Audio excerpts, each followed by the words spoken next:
Hello, it's January 21st, 2026, and it's time for my devotionals. Won't you join me? In Mornings with God, Daily Bible Devotional for Women. Day 21. Faith, Hope, and Promises. Now faith is confidence in what we hope for and assurance about what we do not see. Hebrews 11:1. Faith is not about what you can see in the natural. It's about what you can trust about the supernatural. Faith is trusting God to keep His promises. Consider all of the times that God has kept His promise to you. You can wait in confidence and hopeful expectation for God to keep His promises again. Faith is being assured that what God promises will manifest. Thank Him for what you do not see yet, and that will show Him your faith. In Keeping Hope Alive, Devotions for Strength in the Storm. Bringing Thoughts Captive. We demolish arguments and every pretension that sets itself up against the knowledge of God, and we take captive every thought to make it obedient to Christ. 2 Corinthians 10:5. Pause. During the pandemic, my 88-year-old mom spent several weeks in the hospital after she collapsed in her home. From there, she was moved to a subacute care unit for further recovery. Medical professionals assessed her needs and called a family meeting. They said independent living was not an option, and they explained the process for finding an appropriate, permanent assisted living facility. Some parts of the process made sense. Others seemed unrealistic, even unkind. I left the meeting discouraged.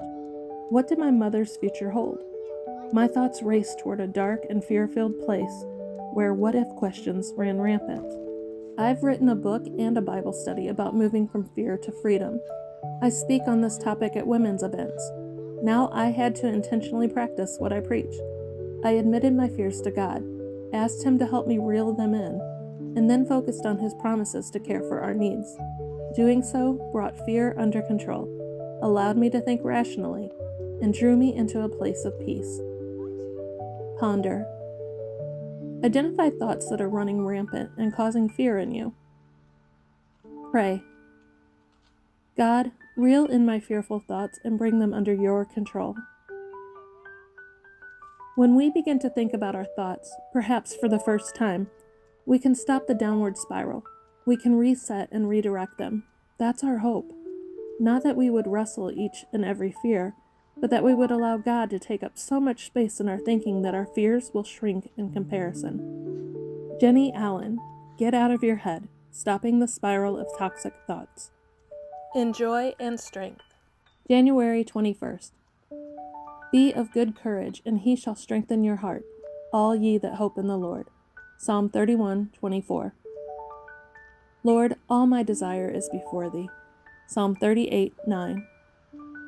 Think not again the wells of life to fill, by any conscious act of your own will.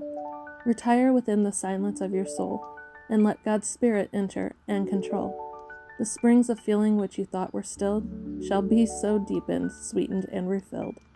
Anna J. Grannis. When you find that weariness depresses or amusement distracts you, you will calmly turn with an untroubled spirit to your Heavenly Father, who is always holding out His arms to you. You will look to Him for gladness and refreshment when depressed, for moderation and recollection when in good spirits, and you will find that He will never leave you to want.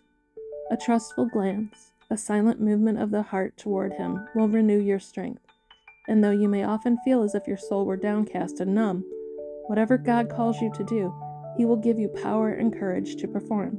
Our Heavenly Father, so far from ever overlooking us, is only waiting to find our hearts open, to pour into them the torrents of His grace.